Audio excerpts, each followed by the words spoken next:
comment tu vas? J'espère que tu vas bien. Donc, bienvenue dans ce nouvel épisode hebdomadaire où toutes les semaines, je partage un contenu entrepreneurial. Voilà, je partage en fait mes expériences, mes challenges, etc. Si c'est la première fois que tu tombes sur une de mes vidéos, je te dis déjà merci et je te demande en fait trois choses. Juste de t'abonner, de liker et pourquoi pas de partager. Donc moi je m'appelle Agnelle Cruzel, je suis entrepreneur et ingénieur, voilà je dis ingénieur et entrepreneur à temps partiel depuis à peu près un an. Mais déjà pourquoi est-ce que je me suis lancée dans l'entrepreneuriat? J'ai déjà parlé de ça. Juste parce que moi je me suis rendu compte que bon, en étant salarié, ça ne va pas me permettre de pouvoir m'accomplir, de pouvoir réaliser les projets que je veux réaliser et tout simplement de pouvoir être libre, d'avoir le style de vie que je veux faire. Et donc je me suis dit, voilà, l'entrepreneuriat c'est la voie royale pour moi de pouvoir voilà, accomplir mes projets, de pouvoir m'épanouir, impacter du monde autour de moi. Et donc depuis un an, c'est vraiment une expérience intéressante. Et donc, moi, je me dis donc, voilà, il faudrait que je partage cela avec un maximum de personnes. Et aujourd'hui, les réseaux sociaux, Internet est l'un des canaux voilà, nécessaire et même incontournable pour quiconque déjà est entrepreneur et veut parler de ses services, de ses produits, de ce qu'il fait et surtout aussi voilà, pouvoir aider d'autres personnes qui peut-être ont le même projet, de pouvoir dire que c'est totalement possible. Donc aujourd'hui, on va donc parler de notre sujet, de notre thème. Donc chaque semaine comme ça, voilà, je trouve un thème sur lequel j'échange avec vous. Donc pour ceux qui me suivent, je lui dis déjà merci. N'hésitez pas à commenter aussi parfois. C'était un échange et voilà, c'est aussi enrichissant. Donc je vous dis à tout à l'heure pour discuter de notre prochain sujet. Donc voilà, comme je disais la dernière fois, où j'ai partagé le projet sur lequel je travaille actuellement en Afrique. Donc aujourd'hui, vers la fin ou pendant notre échange, je vais vous parler donc du projet que j'ai lancé en France, de l'entreprise en tout cas, des challenges, etc. Mais on va le faire sous forme donc d'un thème. Donc aujourd'hui, j'ai répertorié comme ça 6 attitudes à avoir lorsqu'on veut se lancer dans le business. Vous savez que quand on se lance dans le business, il faut avoir le bon mindset. Donc c'est déjà la première des choses. Si vous n'avez pas le bon mindset ou si vous avez un mindset de salarié, sachant que vous voulez la sécurité, etc. Donc voilà, je vous dirais tout simplement que ce n'est pas forcément la voie pour vous actuellement et donc il faut peut-être encore un peu plus cheminer vu que voilà, vous savez que là où on est c'est grâce aux résultats qu'on a. Donc si actuellement l'endroit où vous êtes actuellement, ce que vous avez actuellement, ce que vous faites actuellement vous donne les résultats que vous avez, c'est que c'est forcément l'endroit où vous devez être. Donc vous devez devenir quelque chose, apprendre de nouvelles choses pour pouvoir donc espérer avoir autre chose. Donc moi voilà, c'est le parcours que j'entreprends et aujourd'hui je suis très contente de m'avoir, d'être tout à fait rentrée dans ce projet-là, dans l'entrepreneuriat, parce que j'ai appris un maximum de choses. J'ai changé mon mindset, la façon dont je me comporte avec les autres, la façon de réfléchir. Et donc, je conseille vraiment à tout le monde de pouvoir vivre ce type d'expérience-là. Donc aujourd'hui, déjà avoir le bon mindset pour quiconque veut être entrepreneur, c'est quoi donc avoir le bon mindset? Donc on va énumérer comme ça 6 choses. Donc la dernière, c'est un petit bonus que je vais partager avec vous. C'est comment est-ce que j'ai fait pour pouvoir introduire un dossier de financement auprès d'une banque. Voilà, là, on est en train de pouvoir finaliser un financement pour pouvoir voilà, développer notre business qu'on a ici. Et je vais vous partager quelques informations, mais pour vous dire que c'est possible en fait. Mais pour ça, il faut déjà avoir travaillé à l'avance. Donc, première des choses, c'est savoir pourquoi est-ce que vous voulez vous lancer dans le business. Que ce soit un business de, je ne sais pas moi, pisciculture, comme au pays, comme ce que je vous ai montré, agriculture, ou ici dans le pays que vous êtes, que ce soit en Europe, en Amérique, etc. Un business, peu importe ce que vous voulez faire, il faut toujours avoir un pourquoi. C'est très, très, très important. Parce que vous allez voir, lorsque vous allez commencer à faire du business, à vous lancer, vous allez tout simplement changer parce que pour justement gagner un certain type de revenu, il faut que vous-même, vous soyez quelqu'un d'autre. Donc, vous pouvez pas être quelqu'un, par exemple, qui gagne 1 000 € par mois et avoir un mindset voilà, de quelqu'un, vouloir gagner 10 000 € par mois et avoir un mindset de quelqu'un qui gagne 1 000 €. Donc, c'est totalement, moi j'ai compris ça, c'est vraiment en corrélation avec la personne qu'on est. Donc, pourquoi, c'est-à-dire un pourquoi qui va vous driver, voilà, pendant tout votre parcours. Si vous voulez, par exemple, améliorer vos conditions financières, je ne sais pas moi, impacter les personnes autour de vous, faire un projet qui aura du sens pour vous, changer votre vie, etc., etc. Mais il faut vous essayer votre pourquoi, vous l'écriviez. Moi, j'ai écrit mon pourquoi, il est collé sur mon mur, au niveau de mon bureau.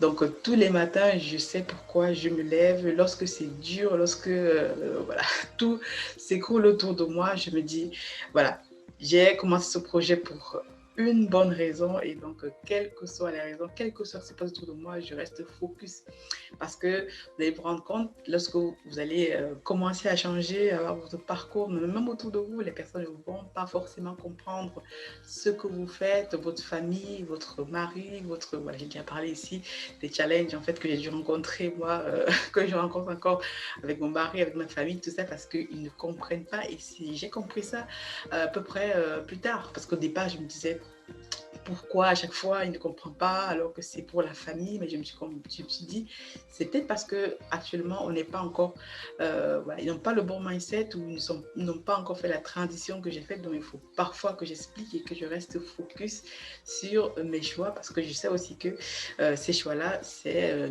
aussi pour le bien de notre famille, donc aussi expliquer et voilà, et si vraiment personne n'est d'accord avec vous et que vous sentez que votre projet a du potentiel, que vous voulez aller loin, et je vous dirais tout simplement de foncer, de foncer, parce que moi, la pire chose qui pourrait m'arriver, c'est d'avoir des regrets 2, 3, 4 ans après me disant ah, si j'avais fait ça, si j'avais fait ça, au moins j'ai fait quelque chose, si ça échoue, au moins j'aurais essayé, si ça n'échoue pas, voilà, c'est bien, mais au moins vous ne serez pas dans l'inaction, vous n'aurez pas des excuses parce que vous savez que les personnes qui ne veulent pas se lancer ou qui échouent tout le temps sont des personnes qui voilà, sortent d'un excuses parce que les personnes qui réussissent, ils trouvent des solutions comment pouvoir atteindre leurs objectifs. De moi, c'est dans le même mindset que je suis. Donc, premier des choses, le pourquoi. Pourquoi voulez-vous lancer? Pourquoi vous voulez faire telle chose?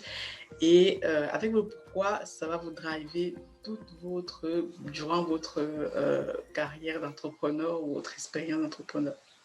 Donc voilà. Donc deuxième chose, donc c'est se former. Se former, je ne le dirai jamais assez. Voilà, dans plein de personnes autour de nous le disent. Vous allez voir des entrepreneurs, on vous dit se former. Il y a des gens qui payent près de, je sais pas moi, 100 000 € de formation, 200 000 € de formation pour se former, pour avoir une seule information. Donc je ne vous dis pas d'aller jusqu'à ce niveau-là, mais moi, à mon petit niveau, à chaque fois que je veux lancer un business, je me suis formée. Donc j'ai payé des formations.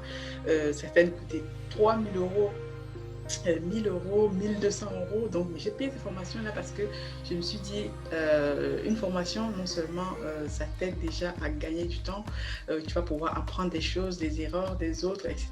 Et surtout, tu as un accompagnement en groupe, etc. Donc, à chaque fois que moi je me lance dans un business, je cherche une formation et je paye. Donc, ceux qui disent que parfois les formations sont chères ou alors vous ne comprenez pas pourquoi c'est aussi cher, il faut juste se dire, donc peut-être que cette information-là n'est pas faite pour vous ou alors peut-être que actuellement vous n'êtes pas au niveau de pouvoir voilà, payer ces informations parce que faut savoir qu'aujourd'hui on est dans un monde capitaliste. Donc, voilà, il faut aussi mettre le prix parce que si on vous donne quelque chose gratuitement, vous n'allez pas forcément voilà, avoir, on va dire, la qualité, savoir la qualité qui est proposée. Donc moi, je me forme toujours. À chaque fois que j'ai pu me former, je me forme avant de faire quoi que ce soit.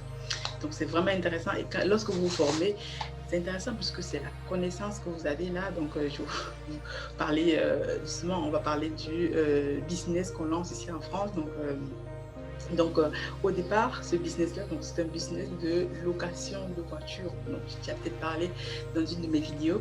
Donc, en gros, qu'est-ce que j'ai fait? Donc, je ne savais pas du tout que ça existe, location de voitures entre particuliers. Par exemple, vous avez des plateformes en ligne qui vous permettent de louer des voitures entre particuliers, Wicar, GetOn, pour ne pas leur faire la pub. Mais en tout cas, pour ceux qui ne savent pas, allez regarder sur Internet comment ça se passe. Et moi, c'est une information que je n'avais pas. Je ne savais même pas que je pouvais louer ma voiture un jour. Comment ça s'est fait? Vu que j'étais déjà dans un gros business, donc j'ai pris une formation. Et donc, on nous a expliqué comment est-ce que ça se passe, etc., etc. Je me suis dit, il est possible de l'implémenter, cette chose. C'est vraiment très facile. Je me suis créé un compte, etc. J'ai vu que je suis actuellement, depuis à peu près 1 an en télétravail. Qu'est-ce que je fais? J'ai mis ma voiture donc, en location. Et donc, ma voiture perso en location, il y a des personnes autour de moi qui m'ont dit, oui, qu'est-ce que tu fais? Ta voiture ici, ici, ici. Une voiture, il faut enlever les sentiments dans une voiture. Une voiture, ça me coûte de l'argent tous les mois, donc comment est-ce que je peux rentabiliser cela? Donc comme je disais souvent, si vous prenez un crédit, assurez-vous que quelqu'un d'autre paye ce crédit-là et que vous soyez rentable. Donc c'est comme ça que moi, j'ai lancé ce business de location avec ma voiture et ça marche plutôt bien. Et au moment donné, je me suis dit comment est-ce que je peux passer au niveau supérieur? Donc, je me suis donc dit, donc je vais prendre 2 crédits, donc 2 crédits à la consommation, mais comme je disais, il faut prendre des crédits qui vous enrichissent. Donc ces crédits-là, c'est des crédits que je me suis dit, ce n'est pas moi qui vais les payer, donc ce sont les revenus locatifs qui vont payer en fait les traites de ces crédits-là. Donc aujourd'hui, dans ce petit business, donc on a 3 voitures en location qui marchent plutôt bien. Voilà, depuis à peu près 6 mois qu'on le fait. Et c'est très génial à la mesure où, à un moment donné, je me suis dit, donc le faire en particulier, c'est très bien. À un moment donné, on est limité à un certain niveau. Et donc, on est passé donc en entreprise. Créer mon entreprise, une SAS avec 2 autres associés. Et donc, aujourd'hui, on loue ces véhicules de façon, sous forme d'une entreprise. Et donc, ce qui fait qu'on n'a aucune limite. Donc, à la fin, je vous partagerai comment est-ce qu'on est en train de lancer notre dossier de financement, etc. Quel est voilà, le type de mindset, le type de dossier à avoir lorsque vous voulez lancer un dossier. Donc, c'est déjà un premier business là j'ai payé une formation qui m'a coûté près de 1 200 €, mais aujourd'hui, j'ai déjà rentabilisé largement cette formation-là. Et donc, c'est une connaissance que j'ai acquise, que je peux dupliquer. Donc, pour vous dire que la formation, c'est quelque chose qui est tellement puissant. Vous pouvez pas imaginer. Donc ça, c'était la deuxième chose. Et donc la troisième chose, donc c'est pouvoir avoir une épargne. Parfois, vous voulez lancer un business, il faut avoir une épargne. Moi, par exemple, pour le business de voiture, je n'ai pas forcément besoin d'épargne au tout début, à part, par exemple, me former. Donc, si vous avez une voiture qui traîne chez vous, ou vous pouvez même utiliser la voiture parfois d'un de vos parents qui ne l'utilise pas de temps en temps et la mettre en location. Et donc, ça va vous rentabiliser les revenus là, que vous pourrez donc vous aider à payer votre crédit. Et donc moi aujourd'hui, la voiture, je l'utilise très peu. Quand elle est là, j'utilise. Quand elle est pas là, c'est pas grave. Si je dois marcher à pied, je marche à pied. Moi, j'ai pas de problème avec ça. Donc voilà, donc le but donc c'est de pouvoir épargner. Donc, par exemple, pour ce qui est du projet que je vous ai présenté pour le Cameroun, il fallait quand même aussi se former. Je vous ai dit, projet en agriculture, pisciculture, je me suis formée, j'ai lancé le business, donc petite épargne et tout.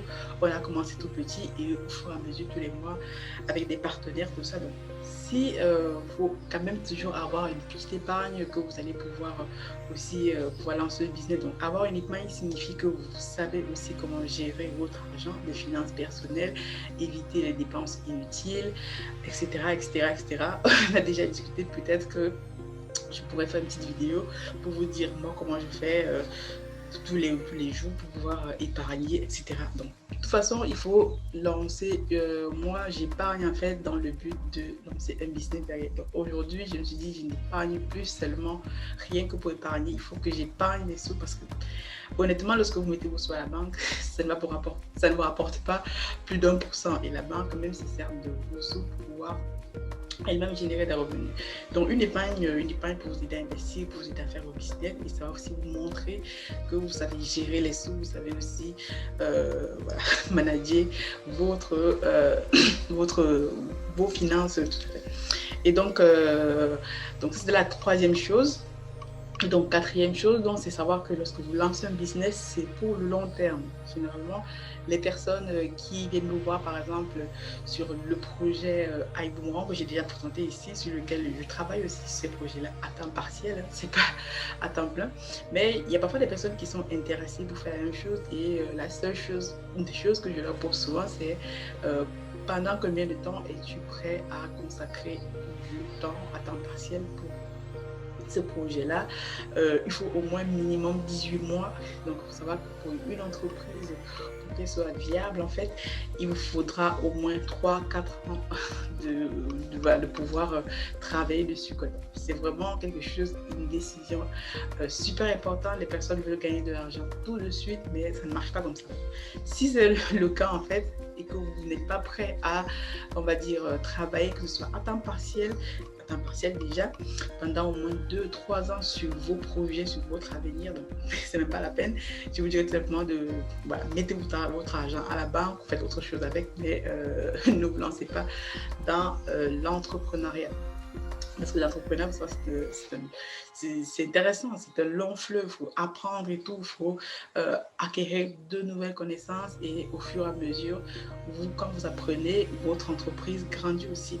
Et l'une des choses à voir, je parlais de l'épargne aussi, il faut savoir que votre entreprise, tout aujourd'hui, nous, ce qu'on fait, tout ce qu'on génère au niveau de l'entreprise de location est directement réinvesti. Donc, il faut aussi distinguer l'argent de votre entreprise et votre argent personnel. Ces deux choses-là sont vraiment, vraiment distinctes. Donc, votre entreprise ne sera rentable peut-être que dans 2-3 ans. Donc, tout ce que vous gagnez et tout, vous ne devez pas l'utiliser pour vous-même, non. Vous devez l'utiliser pour réinvestir au fur et à mesure dans votre entreprise. Comme on disait, voilà. Aujourd'hui, il y a des statistiques, moi, qui m'a tout simplement laissé sans voix. C'est 50% des entreprises qui se créent chaque année. Il y a 50% des chances qu'au bout de 5 ans, elles soient mortes. Moi, je me suis dit, moi je veux que mon entreprise aille jusqu'à plus de 5 ans. Ça veut dire que là, on a déjà une bonne stratégie, etc. Donc au niveau de cette entreprise de location de voiture, donc on a rajouté justement un business en ligne, une boutique en ligne. Donc je pourrais vous en parler peut-être plus tard parce qu'on s'est rendu compte que juste en faisant des locations de voiture, avec le confinement, etc., on n'était pas forcément rentable et donc il fallait associer donc, une activité. Donc nous, moi j'étudie sur les services digitaux, quelque chose de délocalisé que je peux travailler avec Internet. Une boutique en ligne aujourd'hui, c'est l'idéal. On pourra discuter plus tard pour vous expliquer un peu comment est-ce que nous avons créé cette boutique en ligne, mais c'est une boutique en ligne sur Amazon. Et donc voilà, donc cinquième chose, c'est aussi pouvoir gérer son temps. Vous êtes entrepreneur, là comme moi, j'aime mon temps à temps plein, je fais mes projets entrepreneuriaux à temps partiel, une famille, etc., etc. Plein de choses à gérer autour. Donc, la gestion du temps est un élément super, super important lorsque vous voulez vous accomplir. Donc, vous devez être sur tous les fronts. En plus, en tant que femme, maman, époux, je dois être sur tous les fronts. Et donc, je me fais aider, donc, comme je disais, par mon mari qui est toujours là, par la famille aussi.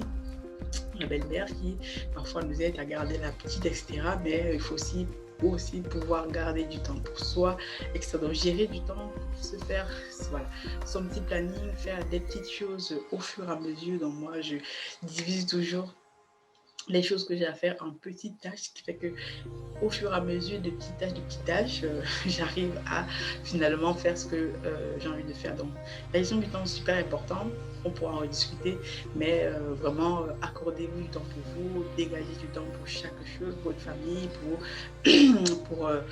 pour prier, pour aller à la messe, pour faire dégager du temps pour chaque chose, pour que vous puissiez être vraiment quelqu'un d'accompli et derrière ne pas être frustré parce qu'on n'a pas eu le temps de faire ça. Et il faut savoir qu'on ne peut pas forcément tout faire. Moi, je me donne des priorités. Il y a des priorités. Si j'arrive pas à faire telle chose, ça attendra. Et donc voilà, je mets toujours des priorités, des tâches qui sont prioritaires sur les autres. Donc voilà, donc dernier petit bonus avant de clôturer, donc c'est le financement. Lorsque vous êtes entrepreneur, vous avez votre entreprise, vous pouvez commencer par les fonds propres. Nous, ce qu'on a fait par exemple, au fur et à mesure, vous voulez par exemple augmenter, on va dire, votre flotte de voitures, si je parle du business auto là. Donc nous actuellement, on s'est dit, on veut augmenter notre flotte de voitures, passer à 4 voitures, lancer notre boutique en ligne, des frais qu'on a déjà commencé nous-mêmes à financer, mais il serait intéressant quand même de pouvoir passer par une banque aussi pour pouvoir financer ça, pour pouvoir donc racheter les voitures qui sont actuellement de façon perso à ce qui soit racheté par l'entreprise. Et donc là, il y a plein d'autres avantages derrière lorsque vous travaillez en tant qu'entreprise. Donc aujourd'hui, ce qu'on a fait, on a introduit un dossier, mais voilà, je ne vais pas passer les détails, mais quelque chose d'intéressant que le banquier m'a dit. Il m'a dit, donc, votre projet, il est très intéressant, voilà, je vois ça, mais voilà, je n'ai pas forcément tous les chiffres, etc., vous savez, mais je vous fais confiance et c'est par rapport à cette confiance-là que je vais accepter ce dossier de financement. Donc, vous voyez, c'est vraiment la confiance, c'est vraiment le sérieux qu'on a présenté, les personnes et tout, qui savent où elles vont, qui ont déjà travaillé sur le projet et qui ont déjà commencé à générer des revenus par rapport à ce projet-là. Qu'ils nous financent ou qu'ils ne financent pas, on aurait forcément continué à faire l'activité qu'on fait aujourd'hui. Ça nous aurait peut-être pris un peu plus de temps pour pouvoir augmenter notre flotte de véhicules, mais au moins on aurait continué. Donc quelque chose qui est vraiment super important, c'est aussi la confiance que vous allez accorder, que vous allez dégager autour de vous. Si vous faites demander des financements auprès d'une banque, auprès d'une famille, auprès d'un ami, cette personne-là doit avoir une totale confiance et savoir que si cet argent, je le lui donne, c'est parce que c'est pour un projet, c'est pour quelqu'un de sérieux qui va vraiment être à mesure de pouvoir rembourser, d'avoir un projet sérieux. Donc voilà, ce dernier petit bonus en termes de financement, il y a plein d'autres méthodes, mais une seule chose, c'est une confiance, parce que personne ne vous prête des sous si ils n'ont pas confiance en votre capacité à pouvoir rembourser aussi. C'est une banque, donc une banque, elle regarde tout ça. Et voilà, donc je vous dis déjà merci. Dites-moi dans les commentaires ce que vous en pensez de tous les points que j'ai évoqués, si je me suis trompée ou si j'ai dit des choses qui peut-être vous n'êtes pas d'accord avec ça. Donc dites-moi ce que vous pensez, on en discute et je vous dis donc à la semaine prochaine et surtout n'hésitez pas donc à partager aussi la vidéo si vous pensez que ça peut aider quelqu'un d'autre et on se retrouve très très bientôt. Surtout passez un très bon week-end et à bientôt.